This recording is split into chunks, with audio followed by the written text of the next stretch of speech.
Just wondered if you could speak about ancestral lines, because I feel like I have no clue around this.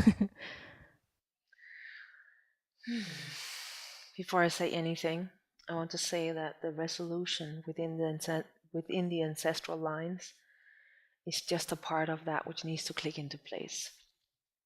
So speaking about it, just no matter which area we speak about, just be aware to not make it into something. It's not like now this is a project, yeah? It's more like staying with reality and staying with truth is that which matters. And then this just happened to be a part of what needs to click into place. Yeah. So in terms of doing that ancestral work, it is more like your eye is on the ball in regards to squaring and straightening out all of these relations you have. So the relations themselves, they all represent a different part of yourself, but specifically also of your wiring and your misunderstandings. So being focused on the resolution of these misunderstandings, and inside of that being willing to taste, okay, if something affected you, to be willing to look back, like, okay, this that is in me here, where did that come from, where did it rise, what, like, to actually be willing to sit and like look into the whole web of the whole thing. And through that you're actually able to taste your way back from that which genetically created you to sit the way that you are now, but inside of that also to dissolve the entire like the twists and turns that has happened down through the line. Yeah. So that can be, for instance, something happened like 3, 4, 5, 6 generations back, and that happening in itself created some kind of tension field energetically. We just carried on to the next, and then the next, and then the next. And how is that manifested in me? So if there are things that you keep on coming up against in you, that then actually you can start looking a little wider than just dealing with the feeling when it appears, but actually deal with it in a much more seeing kind of way, you know? So when you touch in that way, when you touch in through these gateways, you can invite, like simply just invite consciousness in that way.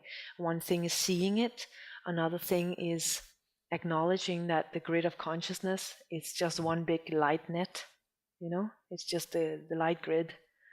And inside of that, there are just some weird wirings, and these can be dissolved that easily, simply by looking at them and allowing the dissolution, allowing yourself, your readiness to leave these behind and to send that same instruction through you, through your mother, through your grandmother, and then it ends somewhere. I make it sound quite easy, but it actually is that easy. It's not hard. If it's not done, it's a hell of a job, because you never really get to look down into like how is it put together. And if you don't know how it's put together, you're just constantly dealing with these like fireworks, you know, bzzz, then it like comes from somewhere and you have actually no fucking clue where it comes from. Yeah. But in my experience, this is very much was wired down in the pelvis, in the womb, in the yoni, things like this. That's where it all can be unbuttoned in this way.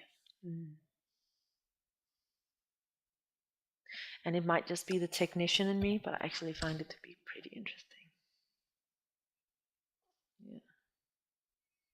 I like seeing how things are put together.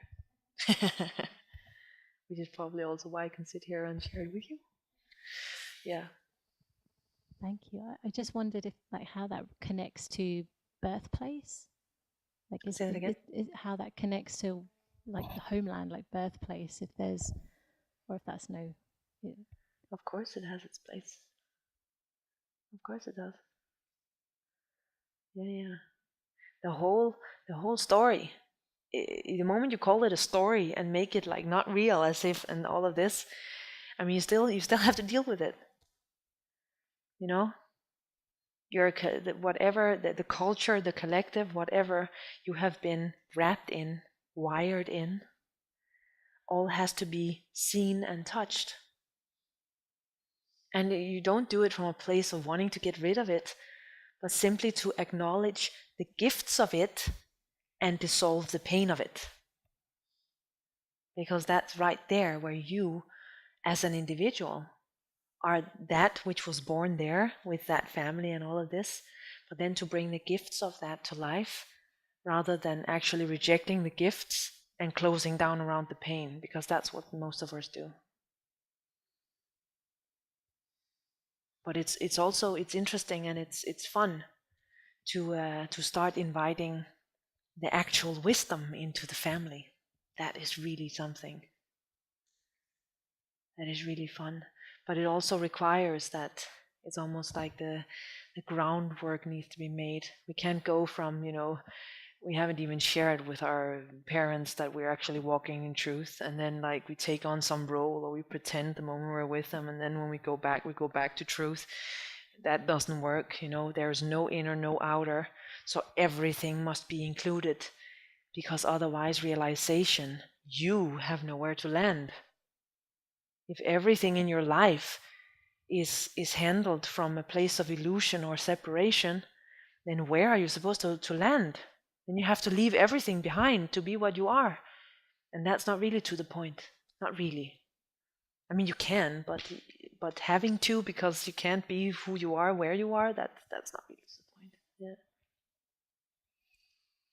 And I must also say that the part of where we were born, there is, or no, not so much born, but where we grew up, where we formed our individuality to start out with, carries a specific